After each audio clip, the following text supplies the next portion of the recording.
How can I help you today? Take us home, Trevor. Home is not a known location. Chicago. Chicago is an American rock band for... Yes, AI. Set a course to Chicago, Illinois.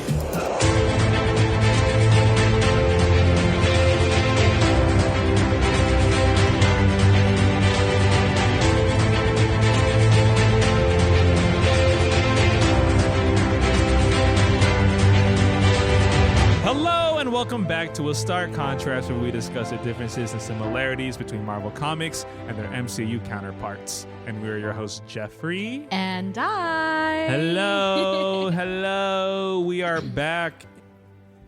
I was going to say we are back in person, but I was like, the last one we did was in person, but it was just so long ago. It was a while ago. Yeah, it's literally been a couple of weeks because we had to amend for our crazy schedule. Yes. So Jeff and I just saw each other just days ago, but yes, for something completely unrelated. Yes. And then we had recorded our last two episodes week after week, which is unusual way in for advance. us. Yeah, super duper in advance. I was like, I literally was like, I'm not gonna be here. I'm traveling. Yeah, so and we I was need to like, record. oh. So I'm coming off like 5 weeks of work and personal travel. Yeah, Dai's coming off just it's still busy, busy. But yeah, we had an amazing time on Saturday. Yes, last Saturday. This past Saturday. A bit of a family reunion with our 30 Seconds to Mars family. Crazy. Really fun. Yeah, super duper fun. 2-hour show. Dr. Michael Morbius, still as stunning as ever. Yeah, he's great. It was nice seeing crazy. The gang and Jared and everybody. Yeah, like wow, it felt so like awesome. a true reunion. Yeah. Probably more so for like you more than like me, but oh my god, yeah, it was great. What a weird little. I know. It was great. It was definitely a bit of a whirlwind, but to kind of start it out as like being treated as like this really insane VIP and getting to enjoy dinner first and in the comfort of this back area, and then you get like the anniversary cake and macarons and then the bar, and then to see people come in and just be like, oh my gosh, it's been years since you've seen some of these people, and then to go, oh, you only have to walk 20 feet to go see the show. So great. With these amazing tickets. I love it. I know. I'm like, I am spoiled. I know. And funny enough, that was my first 30 Seconds to Mars show. Holy Which crap. Which is incredible. Yeah. But yeah. Man still got it. Boy still got it. Yeah. 2-hour show. Yeah. It was great. Like amazing. So much fun. And then got to say hi after. And it was amazing. Yeah, it was great. Hell yeah. It's really great. And so how far we've come. But this is not a podcast about 30 Seconds to Mars, unfortunately. So we're actually going to start talking about the stuff on our docket. Yes. So Eyes of Wakanda. So full animated series dropped just after Fantastic Four. Have you watched it yet? I was just going to ask you if you've seen I've not watched it yet. I have not gotten the time. I have been so busy. The only times I've watched stuff recently, like actual binge things, was on my flights. Oh, that was the only time I was watching That's stuff. Crazy. And then when I get home, I don't watch anything. Yeah. Well, exactly. I just listen to music, or I need to decompress. I have to just have nothing. Or I just watch my brain rot YouTube videos. Exactly. I brain rot. I am still brain rotting beyond belief. For like the 4th month in a row. Yeah. It's weird. It's or so Twilight weird. Zone. Yeah. I can't do it. Yeah. But needless to say, the full series, or at least season, is up and running on Disney Plus. Add that to I just looked it up. Only 4 episodes, so it's not even a hard watch. It's just you got to watch it. But apparently there are Easter eggs, links to the film. Amazing. It's gotten good reviews, but it's quite quiet. And it's still EP'd by Ryan Coogler. Yeah, so definitely going to check that out if you haven't yet. It is streaming now. Speaking of streaming, Thunderbolts is finally dropping on Disney Plus on August 27th. So be sure to check out the film if you have not already. I received my 5 copies of the movie. And then I was very pressed because my PS5 won't play them. Of course. And I was like, why is the most technologically advanced console in the world not capable of playing a Blu-ray? Tell me. It's so funny because the PS3 was literally the reason. Yeah. Like why? I know. I almost pulled it out, and I was like, should I just pull out Yeah. the old gal? And I was like, no, I'll just digitally download it. Can you explain to me why when these movies go to streaming that none of those extras are on? It's not licensed. It's as simple as So that. like, where am I supposed to watch this BTS and bloopers, man? Like, are deleted I mean, scenes? I will tell you this. Everything they posted online, that's it. Pretty much it. That's it. They really skimped on Thunderbolts. I don't know what the deal is, but everything that they posted to social media. Bring back the DVD menus, bro. I know. Miss those. Exactly. And so yeah, the film will be streaming on Disney Plus. Yeah, they At probably least bloopers. do they not put the bloopers for the other films? They don't. I don't. Huh? I mean, from what I remembered seeing on Disney Plus, like Yeah. it's just like Just the the different movie. versions. Like there's the IMAX 143 version, and interesting. then like just the regular Yeah. 4K. Yeah. But like, I wish they put like. Yeah. It doesn't even have to be deleted scenes. Yeah. I care about what I love. I love Yeah. BTS, Yeah. Me too. not the K-pop band. I have to say that too. Yeah, I agree. Yeah. So I'm like, let me just like, I guess it's like almost like the assembled, but they're not even doing assembled anymore. Yeah, I noticed that. Yeah, which is sad.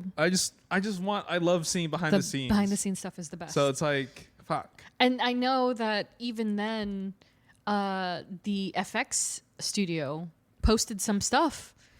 That's not on any of the stuff that I have. So that's just floating on the internet. It's on YouTube. I think Yeah, a lot of the that's like, it. a lot of the VFX houses they just do the before and after on YouTube. Yeah, so I'm like, God, I don't even get to own that. I have to go to YouTube to Yeah, see it. crazy. Which is kind of bummer, but well, either way, it is still trending on iTunes. People are realizing that they turned their backs on the film too early. They always do. Still the highest rated Marvel film of this year. Just saying. No, it's Nah, a great all love. film. Yeah, it is great. I agree. They're all great, and they better stay great. But yeah, so stream it on August 27th. Support my currently favorite MCU franchise. That is a bold statement, but it is true. It's not a hot take in my eyes. I just gotta say, Jeff, I got something crazy for my collection. Mm-hmm. It is a cast and crew challenge coin. Whoa. I'll show you after. Wow. Yeah. Cast But- and crew? Okay, that's interesting. And lock me in, man. And so, speaking of crazy, more insane Spider-Man brand new day photos. Jeez, I mean, I know you're hating this. oh, I can't see it. Like I'm just like, you're showing me too much. I have seen too much. But I know I keep telling myself, I'm like, Dai, that's only going to be 15 seconds in the movie. It's only going to be 15 100%. seconds, if even that. Yeah. It's fine. Don't read into it. Yeah, Frank yeah. Castle, who? But the suit is still exquisite. Exquisite. Yeah. See, I don't mind these BTS photos. Yeah. What I do mind and hate is when people release videos of like, Yeah. I know what Brand New Day is about. Yeah. I know what it's all about. Oh, I hate it. I hate it. And hate it's it. like even Yeah. even like with people like who get casted, because there's Yeah. like 3 people who are like saying like they have been casted in Yeah. in the movie, and I'm like, who cares? Yeah. And like so like it's like now you're gonna release like a 15-minute video on like why you think, It's all for the clickbait, baby. and it's like yeah. Yeah. And so like even as recent as today, with the new news that Yelena Belova is going to be in it. There are all these outlets like, she's got a big part. She's going to recruit him for New Avengers. And then the one source that I actually trust, which is just a fan, just happens to love Yelena and Bucky. Yeah. No coincidence. They even said, they're like, Yelena's going to be in it for like a minute. yeah. She's literally going to have a cameo. Nobody else speculate, because that's all it is so far. That's all we know. Yeah. That she's in it, but it's probably a cameo. And Yeah. I believe that. Everything else, I'm just like, settle down. Yeah. Settle down. Like, look, man, we're getting Tom Holland and Johnny B, Johnny B. And Sadie Sink. And Zendaya. and we don't even know who Sadie Sink is. I who's know, playing. I mean, I people know. are speculating. But I know. I saw that she arrived in London, but that's it. That's it. I'm not looking Look. into it. Look, Not for me. we're never gonna know until the movie comes out Yep, and it's coming sooner than later. next Kids, year. it's just a year away, so Yeah. let's go. Yeah. So, all of that said, let's dive into this episode's character study. But first, Woo. we're not experts and we don't claim to be. We're just a couple of nerds nerding out. And in this yeah. episode, we're nerding out all about Ironheart. Yeah. Yes. And so related episodes, if you want to go back and listen to our series review, check out episode 112, Ironheart Season 1. As for the character herself, oh my goodness gracious. So she was created by the great Brian Michael Bendis. You might know him as the creator of Miles Morales, as well as Mike Deodato, Eve Ewing, and Kevin Lebranda. And so Riri's one of those characters that has a cameo and a first full appearance. And so we're going to talk about her first full appearance this time around. But her cameo did happen in Invincible Iron Man Volume 2, number 7 in May 2016. Quite literally, I'm going to show you that cover. Yeah. I'll answer questions later, but it has Iron Man and Mary Jane on the cover. There was a small moment in time where Mary Jane became his secretary of sorts. Okay. She was the new Pepper Potts. Got it. He's got a thing for redheads. I know. And Riri's cameo quite literally consisted of the last page where she's getting a sound complaint, and then you pan in and she's got armor that she's working on. Wow. That's it. And so that was her cameo. But her first full appearance occurred in Invincible Iron Man Volume 3, number 9, July 2016. Whoa. So a couple of months later, she finally came in full force. And that issue cover... Not even a 10-year-old character. Yeah. Is Invincible... Yeah, right here. So I'll post this on social media, of course. But we see a suit... Yeah. We're not sure if it's an Iron Man suit or something new. Yeah. Yeah. And so the issue title, funny enough, this is a very strange era of comics where they cold start. There's no title to allude to what's happening. Got it. So before we used to be like, this is the Ghostmaster. Yeah. We would get something. This one, they just started it out real cold. And if you didn't notice, Road to Civil War 2 is at the top of the cover. Is that like to set up Yes. So this is part of this era of in the Marvel Comics universe where Civil War 2 was fast approaching. And if you didn't remember, it was Tony Stark versus Captain Marvel. Okay. Very, very interesting. Not as good as the original, but very compelling just the same. So this, really quick, actually, this issue is dedicated in memory to a guy named Bryson Mies Hernandez, and it was an Iron Man fan who passed away in January 2016. I thought that was really sweet. That is sweet. Yeah, and so do you want to give a shot? Guess the cover price. These 2016. You'll notice no cover. There's no price to even cover. It's in the inside at this point. Man, it's when you know inflation and the economy's going down. Yeah, actually. So 2016, man. Less than 10 years ago. He just took off his glasses. It's when things start hitting the 2010s, because you can gauge the 75, even the buck. Yeah. But inflation, economy was in a rough spot.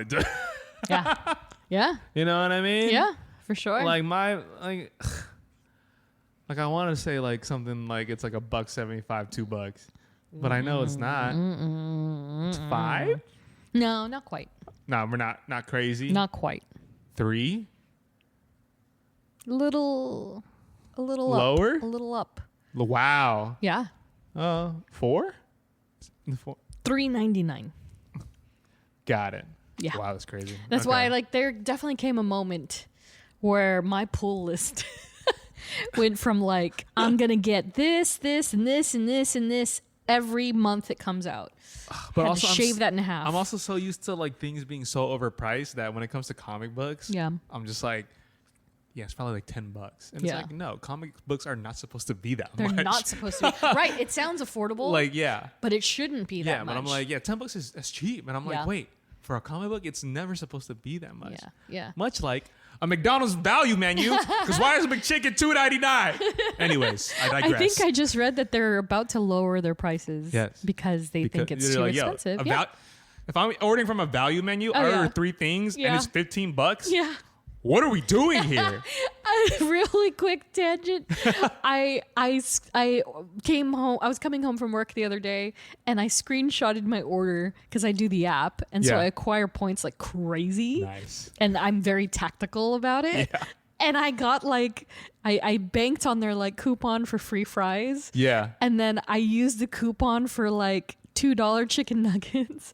And then I had something else. My order total was $6. I was like kind of impressed with myself. Yeah. Because that's how you have to do it. Yeah. Otherwise, it's going to be $19. It's crazy. Yeah. I think I've got like another quick side tangent. Like when I'll get a snack wrap and some fries and maybe a 10-piece. Yeah. And that's maybe like, yeah. I guess 18, almost 'Cause 20 it's a la bucks. carte. It's All almost because 20. it's a la carte, And I'm yeah. like, man, there was definitely a time where this used to be like 10 to 12. Oh, yeah. And you're Easily. like, wow, this is a full meal right here. Yeah. So we'll see what those prices do. But yeah, I agree. The same thing happens with comics in that you're fed a number like $15 and you're like, oh, that's a bargain. And then you're like, wait. It's supposed to be $4. It's a printed thing. material. Like it costs like 20 cents to print something, whatever. Right. Well, and that's kind of why, this is obviously a subject for another day. But Yeah. This is why print media is dying, especially in the know. comic span. And, it's really God. unfortunate. But Ugh. it feels okay to pay $4 for a digital comic. So I'd rather have tangible. I'm analog for sure. I agree. Yeah. And so as far as this issue is concerned, the highest graded I was able to find available right now on Shortbox was a CGC 9.8, available for a cool $7,500. And so, My God. yeah, it is interesting in that it was a variant. So it wasn't this cover that I just showed you. It was the Horse of Apocalypse variant. So it looks a little, Wow. So it was a variant, which made it worth so much more. And this is part of the entire variant game, right? Of course, because they're rare, 1 in 15 type of deals. Yeah. You have to pay up for it. And regular editions go for over just $100. So see that price difference. That's crazy. It's kind of crazy. And then on eBay, I found a CGC 9.6 for $2,100. Also the same variant. So the variant is hot for some reason. Oh, I know. Because usually variants are not. Yeah, unless they're like really special for some reason. And personally speaking, I think the regular cover is so much better. Yeah. And then of course a regular version of the comic, you can get a 9.8 for $1,200. Very interesting how that fared. And then the lowest graded I found, Shortbox CGC 7.5, $200 for the variant. Again, higher price than the regular book. Regular book 9.0 for $64. And then on eBay, CGC 9.2 for $50. So it's all across the board. Basically, short version is you can get a regular version of this comic graded for a great price. If you like RIRI, you might as well do it. Yeah. And I added a little more, a new little factoid here in that there are just over 3,500 CGC of this comic book in existence. So of however many copies they ran, 3,500 of them are graded. Wow. Yeah, so that's interesting. And the fair market value ranges upward of $100, and you can get the comic on its own, just in a plastic sleeve for $40. So not too bad. So the question of questions: first exposure to the character. I'm trying to. Wakanda, Has to be. right? Wakanda Forever. Yeah, it has to be. Yeah. Even prior. Yeah. Not much of RIRI Williams to me. Yeah. Because I think even then they may have peppered her in some animated series somewhere. But Sure, I mean, but no. likelihood of In you terms seeing of like it, other yeah. Iron Man like variants or like versions, no. Yeah. Yeah. So Interesting, yeah. Me is definitely Civil War too, because I was definitely back in comics at that got point. it. Okay. Yeah, because I'd taken a long segue out, and I jumped back in, and I wasn't reading Iron Man. I've never been an Iron Man reader, so coming back into Civil War and backtracking, I was like, oh, this is dense as hell, but I do like it. and seeing him finally get somebody that was more or less a mentee, if you will, I thought was really cool. And so as far as her introduction goes, we do have a mini book bio of her. And so for your enjoyment, Jeff, height 5'2", weight 100. She's tiny. Whoa. She's little. I thought you were gonna say another number after 100. No, 100.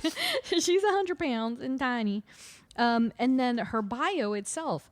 Teenage super genius RIRI Williams designed a high-tech suit based on Iron Man designs, thus impressing the man's creator and alter ego, Tony Stark, who mentored Riri and provided her with the means to perfect her own heroic Ironheart armor. And this is definitely one of those cases where I'm like, man, we lost bad in the MCU. I know. This would have been so good. Yeah, in terms great. of like smartest people, Yeah. where does Riri? Oof, she's up there. Let's say if you can off the top of your head, just in the MCU, just top 5. Reed Richards. Tony Stark. Mm-hmm. Oh, this is Right? this is Okay. hard. And I want to gauge where Riri is at. God, that's Because really hard. she's only 18, 16, Yeah, 18. Very well, 18 in MCU. And he's in the MCU. Yeah. So it's like Oof. she was able to keep up with the Wakandas and the Shuris of of the world, you know. I want to say Riri, then Shuri, then Lunella. Bruce Banner Moon in Girl. there. Then, I think Bruce Banner is definitely in top 10. okay. Peter Parker definitely top 10, but maybe not quite. But there. not Riri. But it's Riri, not. yeah. No, but it's like Oh, yeah. on top there, but they're not on Riri's level. No, because there. the age makes a huge difference, Okay. you know. And we'll get to. You're going to be fairly impressed by what we end up talking about Okay. here. I want to gauge like Riri's intelligence For 'Cause I know sure. she's super smart. Super duper smart. So, but I want to like yeah. Yeah, and I'm sure that's like I've botched that even top 5, but that's how it feels. She's up there, especially Okay. if she's keeping up with Tony Stark. Yeah. Like. Yeah. It's crazy. All right. I love it. And so for her first appearance, as I noted earlier, Riri made her debut and at the end of Invincible Iron Man number 7 in a cameo, and she was just making the body armor. And then the series picked back up 2 issues later in number 9, where Riri and a friend are admiring her creation. And so she created, she's putting together her armor, and the friend is just like, what did you do? And she's like, I made this armor. And the friend's like, how did you do it? And she's like, I got some parts from school. Sure. And so she's already in MIT. And so they're basically alluding she has stolen parts from people. My So gosh. if that sounds at all familiar, we have seen this Yep. in both Wakanda Forever and the Ironheart series, where she's just going around and just pocketing something. And so she considered it all particularly fortuitous because during this moment in time, she's like, I can't believe I've made this. It's an iron suit. Yeah. So at this point in time, Tony Stark is missing. Yeah. There is no Tony Stark. And so Okay. she's not necessarily putting it together because, I got to replace him. But she was inspired for some reason. And so Stark Industries is being piloted by his AI, who is Friday. And so there is a visual woman who is the representation of Friday. Nice. And she greets people and she's running the company. Yeah. An AI is crazy. running Tony Stark's Honestly, company. not far off from Yeah, that. exactly. And so as a result of Tony missing at all, stocks are falling.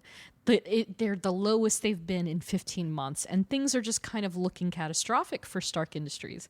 And so at this point in time, speaking of 15, Riri herself is 15 years old in MIT. Yeah. So I don't remember exactly how old she was in Wakanda Forever. I know she was young.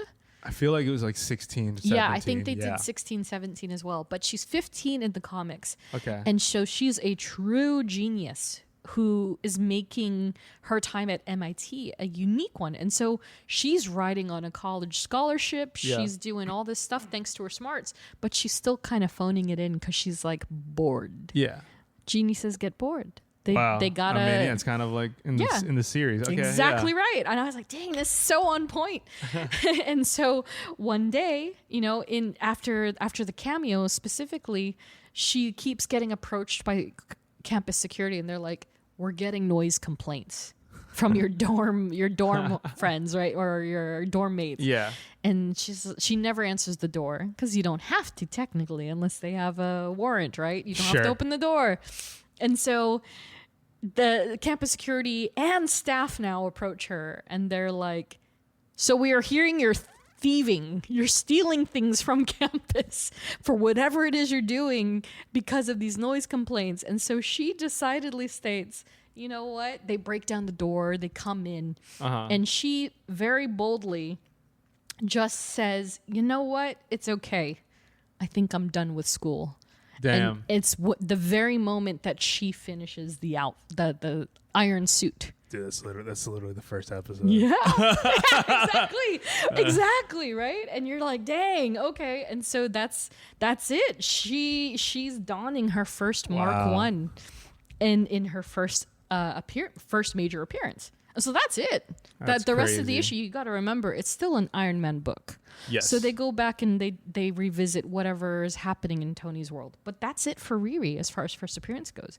And so as for her origin, it isn't until Invincible Iron Man #1, the 2017 edition, so it's one volume after, that we actually get a taste of Riri's actual origin story. And so it starts at the age of 5. Wow. Yeah, Jesus. exactly. And so they're at what appears to be a child psychologist's office. Riri is outside of the primary office, and her parents are sitting down with the doctor, and she's just entertaining herself. She's looking up at the artwork, and they're concerned because her behavior has been acting up. She's acting up at home. She's acting up at school. And they're like, what's wrong with her? You know, what do we do with our daughter? And the psychologist very plainly is like, well, your daughter's a super genius. And so we did tests on her IQ and there used to be a threshold of just genius, but your child is a super genius. So in layman's terms, she's bored. And so that's all it was, that she was just bored. And so the parents are like, okay, I guess we got to figure things out. It then jumps to Riri at 10 years old. And then she's in the garage. She's missing breakfast. Her mom comes in. Did you eat your breakfast yet? And she's like, huh? She's like working on stuff. And the mom's like, you need to eat. And she's like, I'm going to work first. And then the mom tries to and make her eat and stuff. Yeah. Very similar to the MCU. And so she scolds her. She's like, go play. And then Riri snaps back. She goes, well, do you want me to play or do you want me to eat? Like, and it's like very quickly you see, oh, she's quick-witted. She's incredibly smart. Yeah. Incredibly intelligent. But she's also sassy because she's just 10 years old. And it's that very moment she meets a girl who rides up on her bike, stops in front of the garage, and she's like, hey, what are you doing? And Riri's like, oh. She's never been approached in this way that someone seems interested in what she's creating. And the little girl's like, oh, I want to see. And so Riri starts showing her and she's like, oh, it's this thing I've made, but I need to get smaller parts because I want it to be like a Bond watch and I want it to do X, Y, Z. And says this little tiny talking about how she needs to consolidate technology so it's smaller so it can work better. And the girl is like, all right, sure, that's cool. And then the girl's name is Natalie. Yeah, so it's her best friend on the show. Yeah. Then the story jumps again, and it's Riri at the age of 13. And so she's enjoying a day in the park. They're out, they're cooking on the grill. It feels like a good time. And she's with her mom, and she's with her stepdad, Gary. Wow. So My God. in the first scenario, 5 years old, it was her father. Yes. By the third scenario, at 13, it is now stepdad Gary. Okay. So we'll talk about them in a few minutes, but Wow. they're all there. And then it's very clever because in the background you see there are boys playing basketball. Yeah. There's a car that stops. And if you're not paying attention, you're just reading the dialogue between the family. You're just like, oh, whatever. But at one point, you see the boys turn around and start running. And then you just see the panels pop, pop, pop, pop, pop, pop, pop. Oh, my God. And Riri's mom is like, girls! And they all take cover. It's a drive-by. My God. And Gary leaps, he grabs the girls, he falls, and you think, great, the dad saved them. That is not the case. Stepdad got shot, died on impact. Natalie got shot in the heart. And the mom goes to Gary, and then Riri goes to Natalie. and Riri's holding her hand, and again, they're 13 years old at this point. And Natalie's last words are simply, "Why?" Oh. And she dies. And so, yeah, it's so, I'm like, oh, goosebumps. It's literally, it's oh my so God. sad. And so that's it. That they die, and that's the point at which we are then met with 15-year-old RIRI Williams, who is now working away in her college dorm, creating an iron suit. And so, in all fairness, the series follows the comics, the MCU series follows the comics incredibly closely with details like that. And they just altered it a little bit to fit the MCU landscape. Yeah, it's pretty much almost bar for bar. Yeah, it's actually quite impressive. Crazy. Yeah, the ages have been changed a bit. The scenario's a little different. Yeah. But man, is it on point. So that brings us to our MCU counterpart, Riri Williams Ironheart, portrayed by Dominique Thorne, as well as Elise Elna Lewis as a child. And so, again, she was first seen in 2022's Black Panther Wakanda Forever, directed by Ryan Coogler. Last seen in 2025's Ironheart Mini Series, created by Chinaka Hodge. So yeah, like you just said, Jeff, it's so similar. Yeah. Aside from the point that they introduced her in Wakanda Forever itself as a title, Yes. everything surrounding Riri's story itself is very on point thus far, and she's only been in these two things. But yeah, like in Wakanda Forever, she was sought out by Okoye and Shuri, and then she created this vibranium detector, which is why they were like, what are we doing here? Yeah, what are you trying to do out here? Right. So she got the attention of not only the U.S. government, but Wakanda, and of course, the Talocan. And then Namor, because, you know, they were previously an undiscovered nation. So this tiny tot of a genius just ruptured the entire MCU by creating one thing. And then, of course, as those of us who watched Wakanda Forever know, Riri helped the Wakandans in their war against the Talocan. And then she got that sleek-ass vibranium suit that was so cool. Mm-hmm. And then she returned home to MIT after this grand battle. But the questions remained: what happened to the suit? I know. Is she still good with Wakanda? Because they don't talk about any of that. Yeah, at all. So I'm very curious, like, what's going on there? Is everybody kicked out except for what's his face? Because Bucky can't go back. Yeah. Oh my God, what's his name? I know. I don't remember his name. Agent Ross. Yay. Ross. I was like, wait. Ross. Yeah. So Agent Yeah. Ross is like the only person who's still cleared to go back to Wakanda.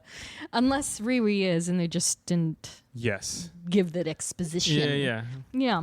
And so where we picked up with her in the Ironheart miniseries, you know, Riri continued to create, and then apparently hell-bent on creating her ideal suit, even after getting expelled from MIT, very similarly to the book. Yeah. And then she instead was taking small side jobs to make money for the parts, which is, I thought, hilarious, because she was building these safety capsules and doing people's homework and all the things she shouldn't be doing. Of course. Basically, the true hustle. And then, of course, all of this activity leads her to the Hood, aka Parker Robbins and his gang, constantly towing the gray area of morale and what it means to be a superhero, because she put money first. She was like, I gotta go. She has to. But She's I need how am money. I supposed to provide? Exactly. Like, dude, you're 18. I know, right?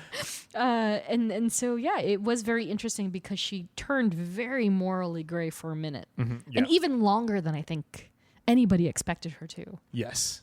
And then, of course, we're going to get further into the weeds because we have a lot of these characters that we're actually going to talk about, as we go along here, especially, the supporting characters that we're going to discuss in this episode. So before we get to all that, as for her aesthetics, so in Black Panther Wakanda Forever, concept artist was Phil Saunders and costume designer Ruth E. Carter, the GOAT. In Ironheart, costume designer Terrence Harris. And as much as I wanted to quiz you to take a stab at how many suits she's made, it's not even worth it. Yeah, no, it's not even worth it. She only has 5. Okay. But even then, she has 3 actual marks. And that's the screenshot I have on our doc. Only 3. So Ironheart Mark 1, 2, and 3. And then she has 2 additional like customization versions called Lady Ironheart, which is like a kind of like a medieval version of Ironheart Mark 2. And then she has Riot Heart, which is a punk version of the Ironheart Mark, which is pretty cool. She's got spikes on a mohawk on the top of her head and stuff. But yeah, only 5. But needless to say, she's already caught up and then some in the MCU with an astounding 5 suits already just after 2 appearances. So I provided a screenshot in there as well in our doc. And so she's got the scrap metal, then she's got the vibranium one, and then she has the MIT Tech one, the Hood Gang one, and then the last one that we're left with, the Devil's Magic. Oof. We're going to talk about him. Don't worry. Just a little bit. Because we got to save him. He's good. We got to give him a full episode. Oh, yeah. And so for powers and paraphernalia, simply said, and Jeff, you're going to love this, Riri possesses no powers. Love that. Per se. But Riri is obviously just a super genius intelligence as well as a skilled inventor and an engineer. Hell yeah. That's all she is. It's all natural, and all of that is clearly and cleverly pulled over to the MCU. So they kept it tight. They were like, all right, your girl is a genius. Done. Yeah. She makes cool stuff. Being a genius in the MCU can go a long way. Oh, yeah. And we've seen it go a long way. Exactly. So I'm very excited to see how she grows in this particular role, especially with this like environment that the MCU is turning into. It's like, oh my gosh, they really need a Riri Williams at this point, and I think the timing is great for her.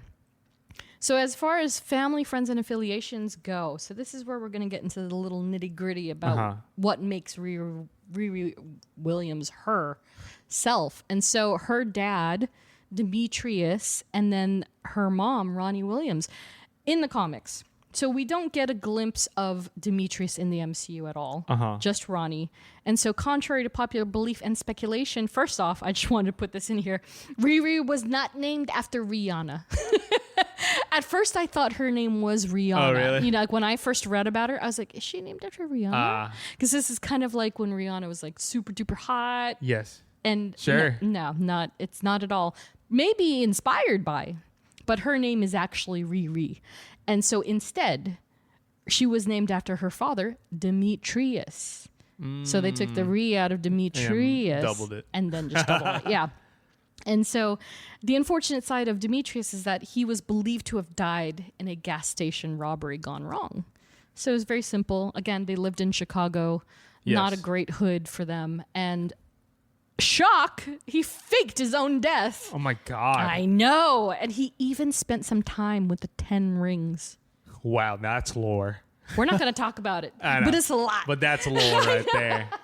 Lore is the word of the night. Yeah, it is kind of incredible, the road that Demetrius goes through. But that's one of those things where in comics, I'm like, leave it alone. Yeah. Leave him dead. Why did you have to? He went to 10 rings? See, I agree. Leave him dead. Yeah, I know. And then as for Ronnie, she worked for the Chicago Film Commission. And there isn't much more detail about her personality beyond that. And she's obviously Riri's often worried, twice widowed mother. So she's the Aunt May in her story. That's it. That's her role. Okay. Actually, she's even closer to Rio Morales because she's very snippy. Wow. Yeah, she don't take nothing from this kid. But very similar, again, to the MCU, where we have Gary and Ronnie Williams, portrayed by LaRoyce Hawkins and Angie White, respectively, first and last seen in the Ironheart Mini Series. And so very similar to the comic book depictions, though Gary is presented with less love and care during his short-lived appearance in the comics. It's funny because in the flashback, especially after watching the series, I expected Gary to be this like hyped up, like, oh, he was such a good dad. He was such a good stepdad that you wanted him to be your dad. And I was like, oh, that's really sweet. You look in the comics and she almost didn't like him. Of course. She was like tolerating him because you get the sense that throughout her childhood, they've kind of walked on eggshells with Riri because they didn't want to disrupt her mental health Sure. But they wanted to show her, we care about you. Yeah. So Gary's thing was that every time he saw her, he would be like, how about that weather, huh? Something like that. Or like, how's the weather? You know, like he would ask her about the weather. Line. Yeah, he'd ask her about the weather and she'd be like, it could be raining outside. And he would ask me like, how's that weather? And she's like, I don't understand why he has to do this. And so it was so funny. They presented him like corny, but that's all the room that he had in the comic, you know? And so Ronnie, however, is very much, again, like I said, the Aunt May in Riri's life, especially in the MCU. And she's just in an actual formal paternal role where she is her living, breathing mother.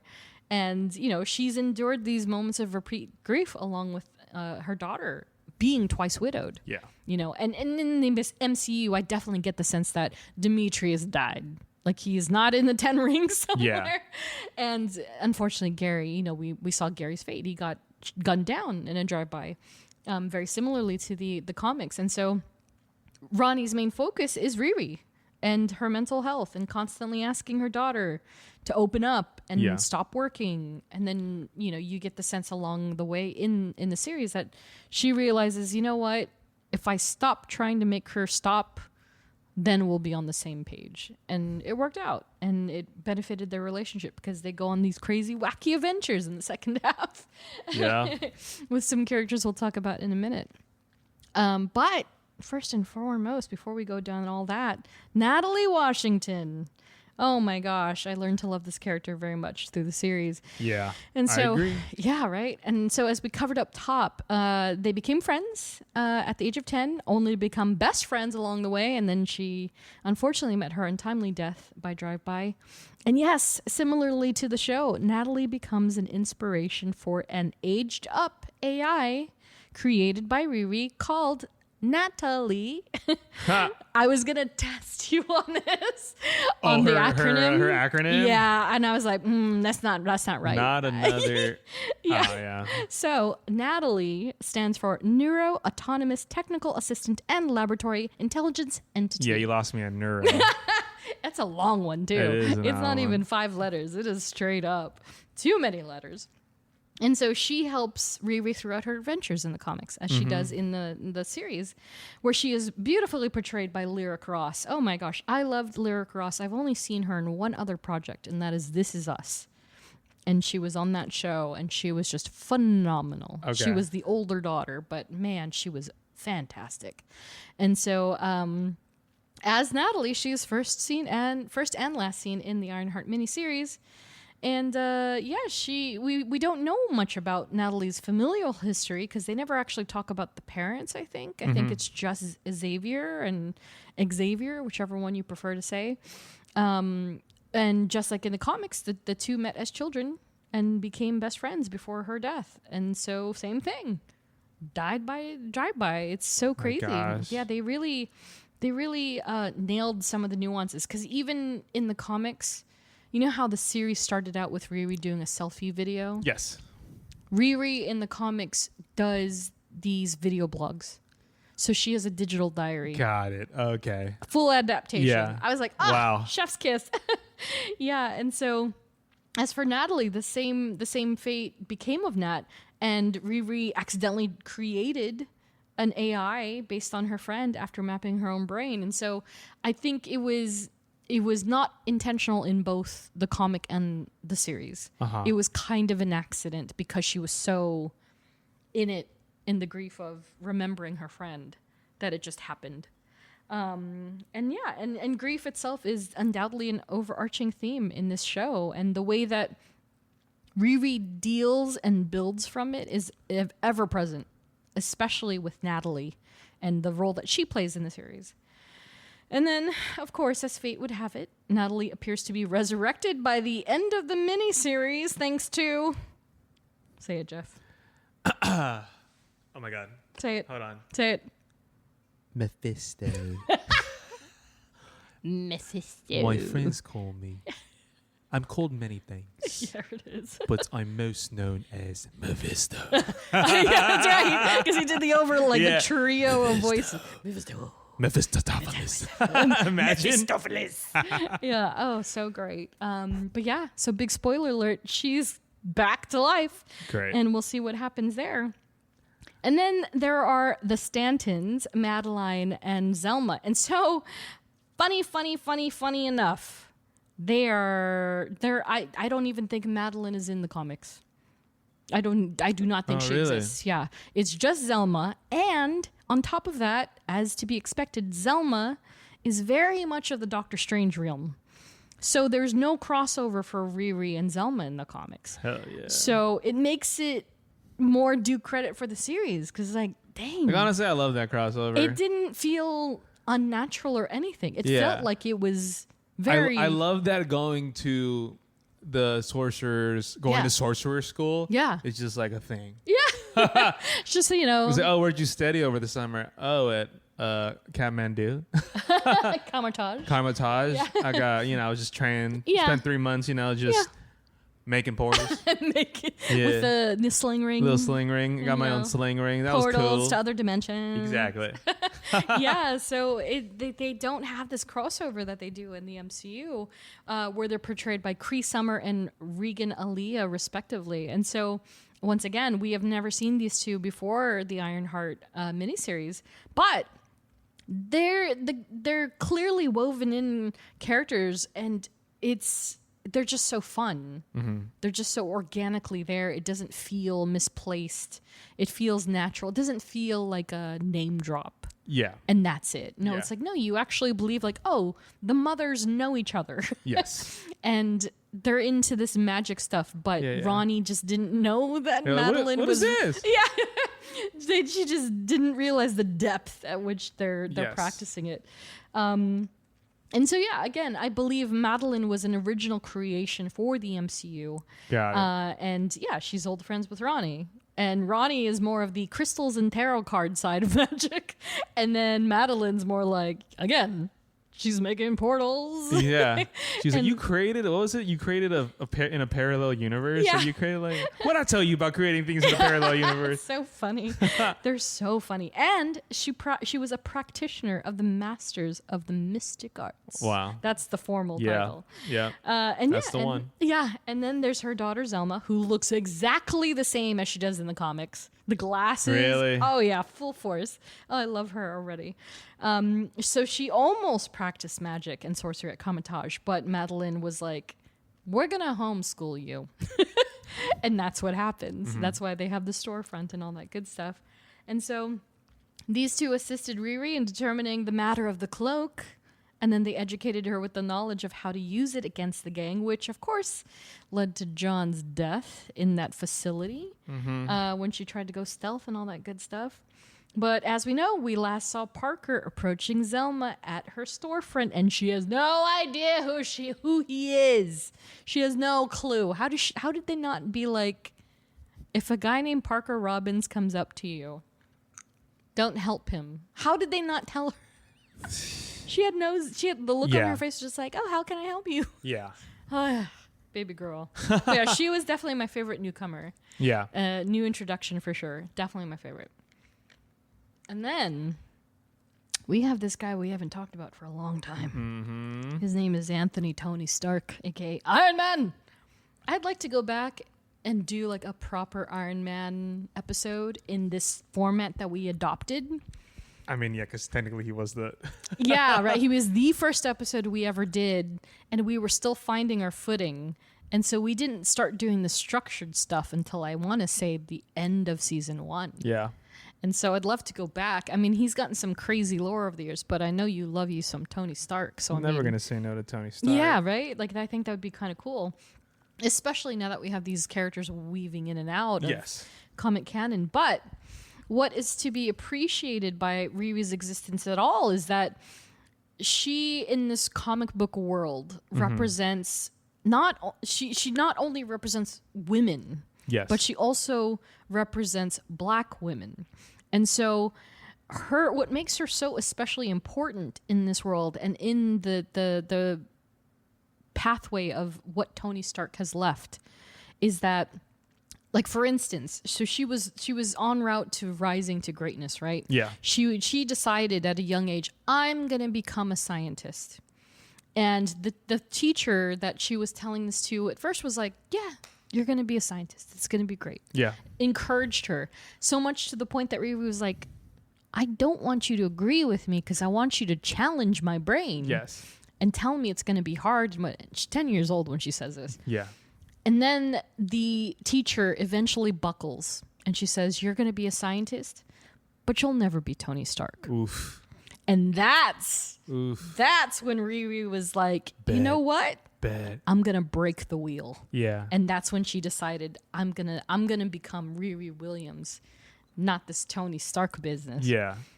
But beside that point, Tony himself actually did serve as a positive force in Riri's life, because who else would pay attention to this incredible, remarkable genius Yeah.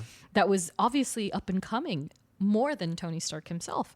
And so he was taken by her so much that he was like, you know what? I can mentor this girl. I can take her under my wing. She can teach me and I can teach her. Yeah. And so during Civil War II in the comics, and again, this is Tony versus Carol, crazy time. And it's not even that long, but I definitely sided with Tony this side. And the premise was essentially there was a mutant that could predict the outcome of any future event. Oh my God. And Carol's perspective was, if you can find out, why not? And Tony was like, because if you find out, you alter the future. Yeah. Right? Yeah. That's what I said. I was like, Tony's right. Yeah. But Carol was very determined, and like, if there's going to be an incursion, I want to know that I can stop it. And Tony's like, but if you try to stop it, that might make it happen. Yeah. And that's how Civil War II happens. yeah, it's a valid. It's so crazy. It's valid. So Riri helped Tony in battle and was on his team. And so it was Ironheart and Iron Man side by side. Wow. But unfortunate for him, Tony fell into a coma after fighting Carol.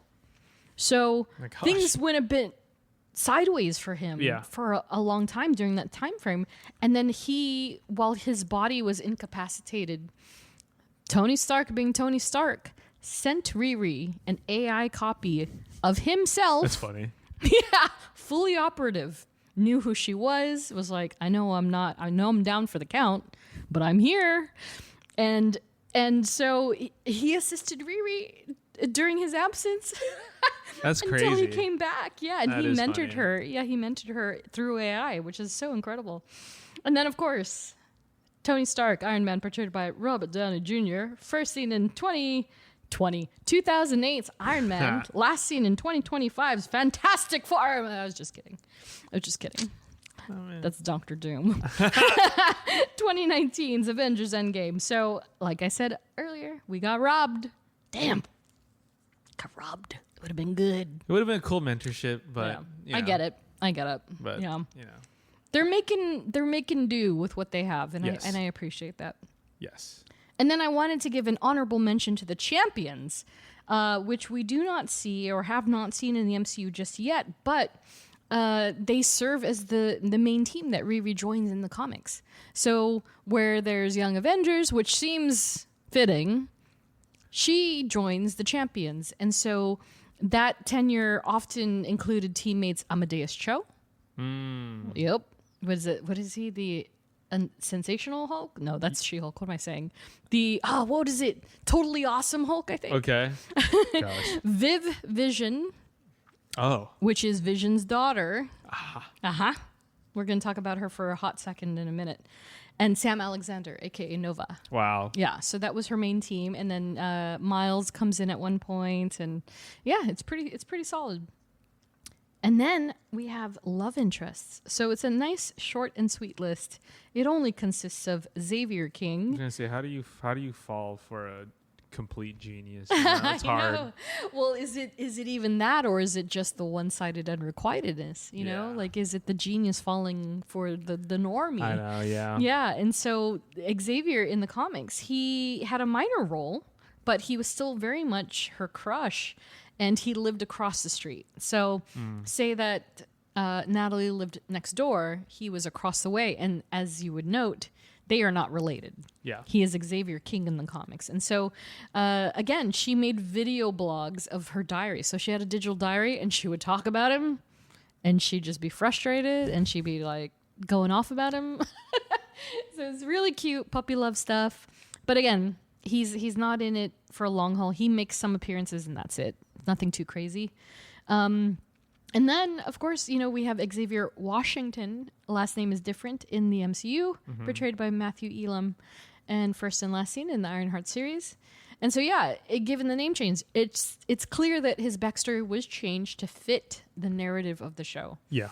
And Riri's trajectory in the MCU. And it feels like they kind of amalgamated stories so that it just made more sense, less separate exposition for all these characters. And it plays very well. And it ties together really important elements of Riri's life, which is really cool. And unfortunate grieving process. So they have that in common, right? Because he lost his sister. She lost his sister and her stepdad. So they have this commonality of what brings them together on top of the fact she's got a crush on him. Yeah. And he's making her mixtapes and they're talking about Star Wars and Star Trek, which I thought was really cute. So they're both nerds. And despite being absolutely mortified by his sister being Riri's AI, he ends up being a team player and he helps her build that final suit we see in the series finale. Or season finale, even, I hope. Yeah, and so curious to see how... I think he won't really play a huge part in the MCU. I think he'll kind of stay at that level. Yeah. Where he's just a supporting love interest, but... I see. And then, like I said above, an honorable mention to Vivian Vision. That's who, crazy. you guessed it, is Vision's daughter in the comics. And so... there's this fantastic miniseries just simply called Vision, and it's a time in his life where he separates from Wanda, and he decides to create sentient representations of what he believes humans, Oh my gosh. like cybernetic humans are. That is dark. And he creates his own family. So he has a daughter, a son, a son, and a wife. He's just like Wanda for real, man. Exactly. And so he created Viv. And so Viv's early learnings lacked understanding of romance and gratitude. Got it. So at one point she's a little excited, she's a little confused, and she kisses Riri, and Riri's like, what the? What is going on? Yeah, what's going on? And they have this whole thing where Riri really tries to teach her and educate her, like, because X plus Y does not equal Z. Yes. You don't just do that. Yeah, you can't just mouth somebody. Yeah. And yeah, it's nothing. They're just teammates at the end of it. But yeah, it's sweet for what it was. Notable adversaries. So again, as most of these recent episodes we've been doing, I'm gonna stay close to the MCU chest here and only cover the people we actually see in live action.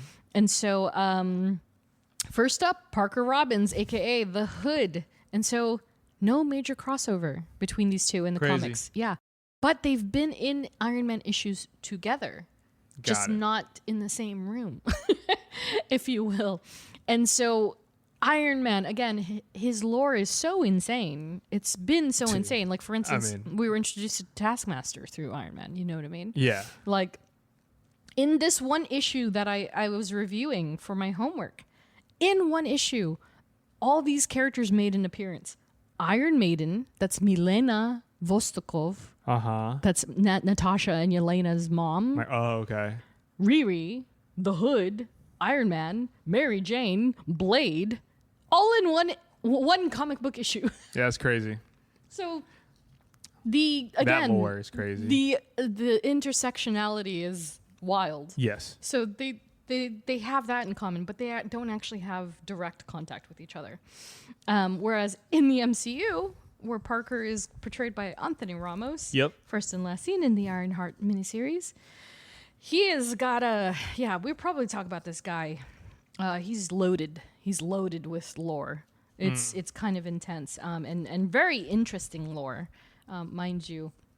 And so he did have this gang, which included Stuart Clark, a.k.a. Rampage, John King, Clown, Roz Blood, Jerry Blood, and Slug. But it may very well be the strangest occurrence of happenstance in the MCU to date because, again, their paths may have not even crossed if Riri didn't need money for her suit. Yeah. Like, who knows what she would have done otherwise? She could have done a billion other things. But because she needed the money and she wanted that dark hustle, it put her right in his path, and that's how they met, which is, again, very interesting because he's not necessarily a villain that you would imagine her being pitted against. He is a bit of the sorcery side, Yeah. you know, mixed with weapons, but still. And in the MCU, it started out simple enough, but over time, thanks to the power that the Hood was imbued with, that Parker wore, he slowly corrupted by the dark magic. And then it put them against each other because, you know, Riri was being Riri, killing people by accident. And then Parker was just being consumed by this dark energy. Yeah. You know, and unlike the rest of the misfits, you know, Riri wanted to do good. She just went about it the wrong way because she's a teenager. She is. And then, Parker is more or less the big baddie of the series, at least ultimately succumbing to Riri's genius. And then he lost the Hood. And then he was left looking for more magic, which is where we left him with Zelma. So I'm very curious and hope that they continue this because I'm like, what is he going to say? What is he going to say to her? Like, open a portal for me. I want to talk to Dormammu. Like, Probably like, you know, show me how I can get powers. I guess. I feel like he's still power hungry. Oh, yeah. So he just wants some form of powers. Yeah. And so yeah. befriend her. She wants to help someone that's broken. Yeah. And then boom, he learns and then he tries to take over. Yeah. She's like a sweet little angel. So I'm like, oh, she's so gullible. I think it's gonna. So sad. But I don't know. I have this mini theory that she's like, oh, I know where to go, and she brings him to Kamatage. That's where my thinking goes. Yeah. Yeah. But needless to say, Ryan Coogler himself said Parker and Riri are two sides of the same coin, and the two bond over their shared quest for greatness. So greatness and grief are really the themes of Ironheart.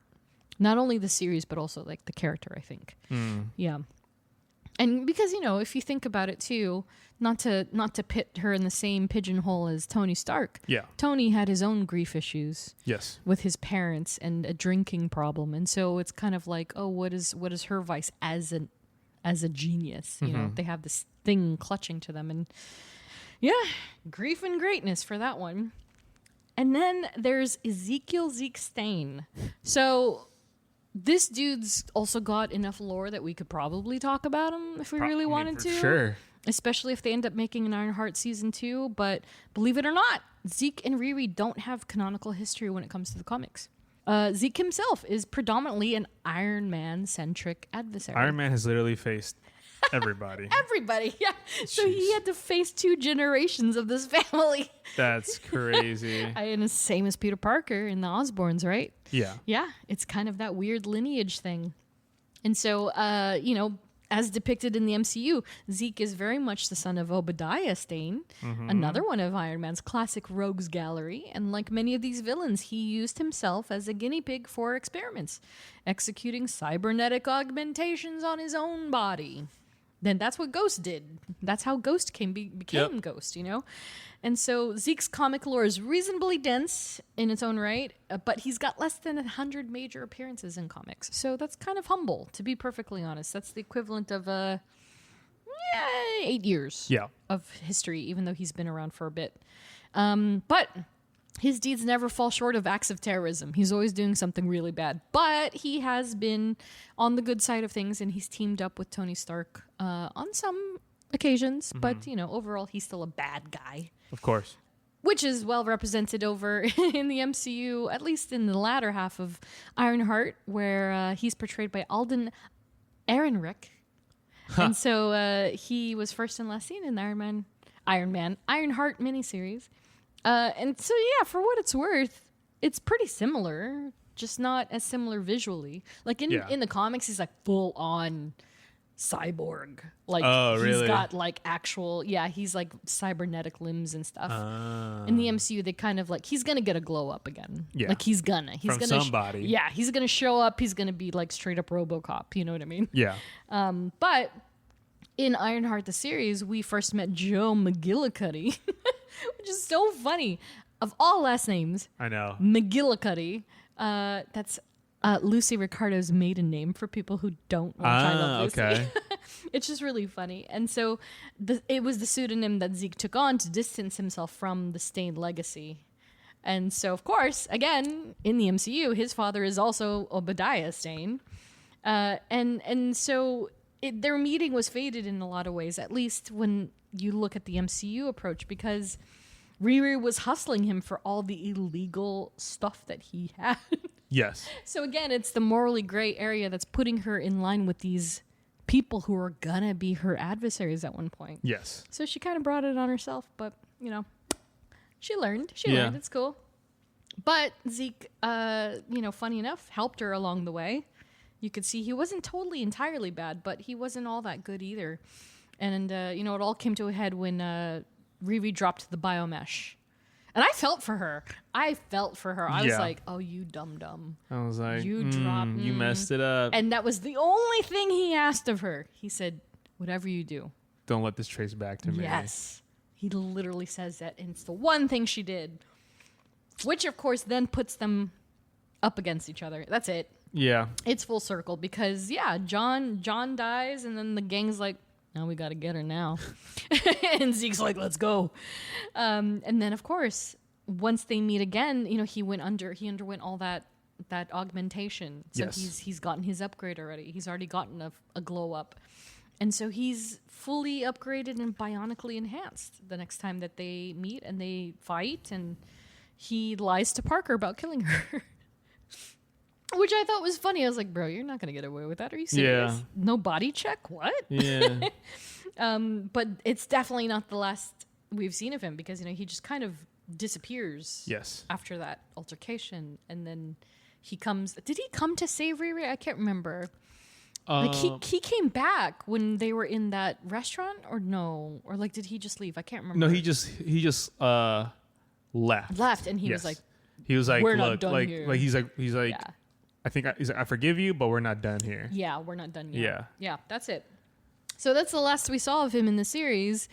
Whether or not he'll pop up again is anybody's guess, but I'm sure we'll see something. If Ironheart's coming back in one way or another, he's going to come for her. 100%. Whoo boy. Another whoo boy. Mephistopheles. Oof. Mephisto. Oof. So again, this dawned on me as I was writing my notes. Uh-huh. Spooky season is creeping in. And Jeff and I always cover spooky characters during spooky season. Ooh. So I think we're going to have to save him for October. I'm not going to say no. It's time. Yeah. It's time. I mean, even though we could probably see him at some point, but we don't know when. So it's like, Mephisto's been in so much already. He's already been in enough. And the lore is crazy. Oh, yeah. I've looked up Mephisto's Marvel wiki and I'm like, this guy's crazy as hell. I can't wait. So hang tight. Maybe we'll cover Mephisto as one of our October character studies. And so again, not going to dive super deep into his lore just yet, but I did want to clarify, he and Riri do not overlap in the comics. Yeah. She is lucky. She is lucky. He has not come for her. Yeah. Because he is busy messing with everybody else. Literally everyone else. Yeah, everybody else. Where we have Mephisto in the MCU, portrayed by Sacha Baron Cohen. Wow. Truly. The minute they confirmed he was cast, I was like, oh. But we weren't sure, right? Like they were like, oh, Sacha Baron Cohen is rumored to be Mephisto. Yeah. I was like, I'm down. Yeah. He's perfect. Really? Yeah. Yeah. You think so? You would, or? Oh yeah. I was super on board, but I was like, because, as people have probably heard on this show, we've been played for years. So I was like, he's probably not even going to be Mephisto. And then he shows up, Mephisto. I was like, shh. Yeah, and played it. I mean, and for what it's worth, like, yeah, played it pretty well in a way that's convincing. Of like, oh yeah, Convincing and just like scary. I don't want. He's foreboding. He's Yeah. very ominous in a way that's like, you don't have to be an Apocalypse or a Sabretooth or a Magneto-looking type to be scary. Yeah, And he's got to he be does it. manipulative. Yeah. and he does it. Yeah, That's what makes him dangerous and scary, is that he comes across so calm and mellow and that's how the devil understanding. gets you. Yeah, exactly. The devil done it. And so he's obviously first portrayed technically by Peter Fonda in Ghost Rider. Yep. Then Ciaran Hinds in Spirit of Vengeance. Last seen in the Ironheart miniseries by Sasha. Yeah, big baddie. Crazy. Big baddie. Oh, man. And he was only in the last episode? Only in the last episode. Yeah, I just burped into the mic. I'm sorry. The last episode made an incredible impression. We're gonna have a devil in the MCU. Oh my God. We have A Daredevil. Doom, Yeah. a Doom and a devil. Yeah, there's this the spectrum range of types Yeah. of heroes and villains I like in that. the MCU now is so vast. I like the shakeup. Yeah. I want them to keep doing multiple people. like they're treating multiple this like, threats. I mean, it's comic book movies, so it's Yeah. like yeah, Yeah. it's a whole range of Mm-hmm. like like a street level hero is supposed to meet a cosmic villain. Yeah. and it's just Yeah. bringing comic book panels to life. Yeah, love it. So, as for Mephisto in the series, cleverly manipulated Parker Robbins and many unnamed others. I still think Kingpin is on that list. I 100% think Kingpin is on that list. You think he made a deal with the I devil? think he did a deal. Yeah. And if not him, maybe Vanessa. I don't know. One of Ooh, them that's did. interesting. Yeah, I think one All of them right. did. But yeah, he pulls all these people to do his bidding, and he grants power, and he gave the hood to Parker to carry out his bidding, and it was laced with Dormammu's magic. Dormammu. I like how he was so like almost insulted. He's like, Like, you think, Dormammu? what? Him? Yeah, it's Them? so funny. What? And then, of course, he later tempted Riri in the same manner at the end of the series, and even brought Natalie back to life, while the Ironheart suit dons the hood, and leaving Riri slowly being corrupted by the dark magic. Oh my god. Girl's in trouble. I know. Like, I wonder, like, what kind of just things Yeah. he's gonna have her do to fulfill, like, you know. Because, yeah, you think about it, right? Like, Parker, he was just like, go rob people, Yeah. go be rich. Like, you wanted this, right? Yeah. I gave you the power to do Yeah. it. Like, And then it's like, oh, what do you do with yeah. the most I don't know if intelligent? I don't know if I said it in like our Ironheart like recap, but I feel like Natalie's just gonna die again. Oh, yeah. Yeah, we both said it. You know, We I were was both like, oh yeah, she's going to die. It's kind of And like a even Ghost Rider more. type deal. Yeah, 100%. It's exactly right. It's like, Yeah. oh, well, I want my dad to live. Great. He's going to, okay, your dad's back to life. Oh, But he dies. but he dies. But why did you like? Hey, I said I would cure your dad. Yes, there you go. Didn't say That's right. if Cure he the would cancer. die the next day. Yeah, exactly. So he's going to pull the same crap with Natalie. And then Ironheart's gonna be like, "What Yep. the hell?" Dad? And then now she's going on a tear, but she's torn, but she's Exactly. tied down by the spell. Yep. Love it. Classic. I can't wait. Classic trope. I love it. Love those kind of tropes. I love them. So, yeah. Love them. Yeah, so we'll see if and when. I know Chinaka Hodge was quoted, like, you know, they asked her, like, so what's going to go? Are we going to, is season 2 happening? Yeah. She's like, I hope so. If you want it, you tell them. Yep. And I'm like, all right, Yeah. let's see what happens. And we don't know when Ironheart is going to pop up again. We don't know if she's going to be in Doomsday or Brand New Day or Wednesday, Yeah, Tuesday, yeah, Monday. exactly. Who yeah, knows? so we don't know. But hopefully sooner than later, and hopefully with a season 2 at least. Yes. To wrap it all up. And speaking of wrapping it all up, so Almost was, as many may or may not know, Dominique was originally, she auditioned for the role of Shuri in Black Panther, the first film. So she has screen tests with our king. And have you seen these? I don't think so. Are you sure? Are you serious? I don't think so. Wow, really? Yeah. Oh my gosh. And it's so great to see. So it's a very, very young Dominique with Chadwick Boseman. And okay. I think they post. Okay, yeah, yes. you've very, had to have very, seen very, it. Yeah, very, yes. super duper. It feels like an eternity ago. And so yeah, she screen tested with Chadwick. Wow. And Ryan loved her so much. Yeah. That even though she lost it to Letitia Wright, Yeah. Marvel was like, call her back and ask her, does she know who Ironheart is? And she was like, yeah, I'm familiar with the character. And they were like, you're a her. job. Yeah. You're her. You're her and you're it. And so that's it. That was it. She kind of had it in the bag the moment it became real. And yeah, I constantly think about it because as much as I am impressed by Letitia's like acting in general, I think she's a fantastic actor. Dominique is also incredible. Yes. And I think about how she could have been Shuri all the time. But I love her as Ironheart. Yeah. So we win-win. We're a win-win there. As for the future of the character in the MCU, so yeah, once again, at the end of the miniseries, she's making a deal with the devil. And she's already got the cloak on the suit, and she's already being affected.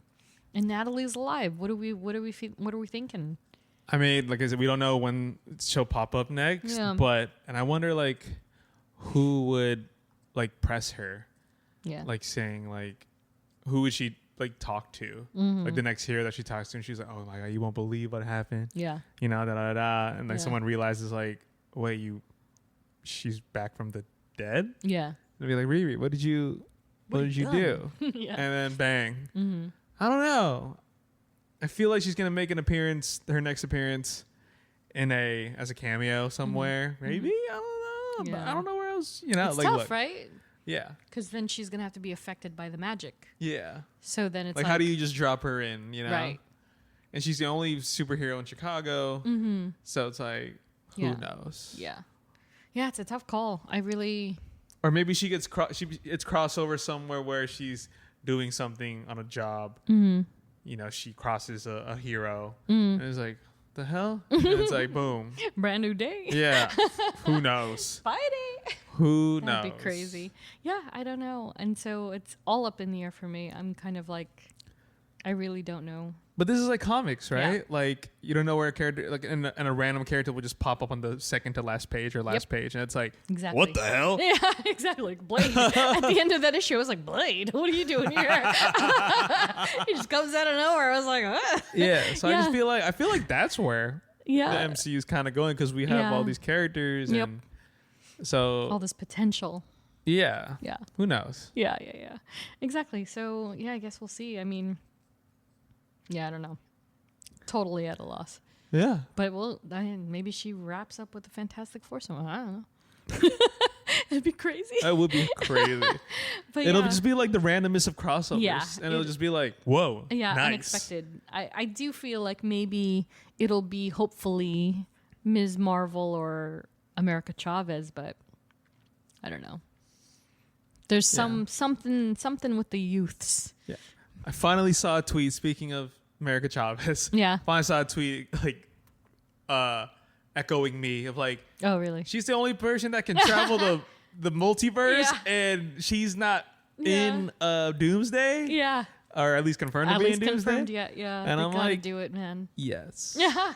I feel heard. The rumored new drop date for the cast announcement is the same day as the Thunderbolts streaming. So Is that the rumor? that's the rumor. It's either August 26th or August 27th that they're going to announce the second half of the Doomsday cast. So we'll see if Ironheart is part of that, or if Dominique is part of that, rather. Yeah. But fingers crossed. Same with with Sochi and Yeah. the Everybody whole crew. else. Anybody. Your wifey? I hope so. Yeah, my wifey already got announced, so I'm good. My wifey and my we'll princess. see. Yeah, so we'll see. As for suggested reading for this character, a little tough, but not so tough. Invincible Iron Man Volume 4, so that's basically years 2016 to 2018. Brian Michael Bendis, again, the same genius who gave us Miles Morales, took the helm of the title, and Tony Stark's going through some weird stuff, but it makes for some good writing, and Riri's a part of it. Ironheart Volume 1 in 2018. Further expansion on the character. Her first solo series was conceived by Eve Ewing and her team. Definitely worth a read. Civil War II, 2016, from Brian Michael Bendis. Again, Iron Man versus Carol Danvers and a little bit of everybody else. Again, I sided with Tony, but I'm curious to see if people actually believed in Carol's theory. Haven't heard one yet, but you know, she gets a lot of crap. Yeah. She deserved it for that one. That was a bad. I think even Rhodey died. I think Rhodey died. Yeah, he got shot out of the sky or something, like he did in the movie. Yeah, he died, and it was not a good day. And then Champions Volume 3, 2019. Again, a great team comparable to the Young Avengers, and it was brought to us by Jim Zub and Co., featuring Riri alongside the likes of Miles Morales, Kamala Khan, Amadeus Cho, Sam Alexander, Braun, Viv Vision, Snowguard, and Wasp, a.k.a. Nadia Van Dyne. Again, we probably won't ever talk about her, but she was a wasp that was raised in the Red Room. Wow. And with all that said, that's the end of the show. Thanks for listening. So, next episode, now that we're back on track with our episode types, join us as we finally dive into Marvel's first family. Oh my gosh. And explore the wonderful world of Susan Storm. Oh yeah. The Invisible Woman. Oh, we're going. Oh, all these lores are about to be so dense. Jeff is so ready. Deep. We're going to learn so much. Yeah. It's gonna be wild. So we're gonna meet us back here in 2 weeks. We're gonna talk about Sue Storm. We're gonna talk about Fantastic Four First Steps and all the good stuff. Ooh. Finally, thank you to all of our Patreon supporters and a special We Are Groot salute to Jenny, Ed, Melanie, Ariel, Nats, Andrea, Tyler, Edgar, Chris, Ashley, Sherry, Katie, Robin, Jolas, Laura, and Andrew. Woo! Follow us on social at STRKCNTRST. And if by chance you experienced ads during this episode, you can also unlock an ad-free version of the podcast by supporting us on Patreon. Wow. And if you like what you hear, of course, review, rate, and subscribe. Once again, thanks for listening. We will catch y'all in the next one. See you later. Bye. Bye. I'm not gonna lie, this shop looks a little regular. Sir, this ain't no regular shop. But if you're looking for magic, I can help you.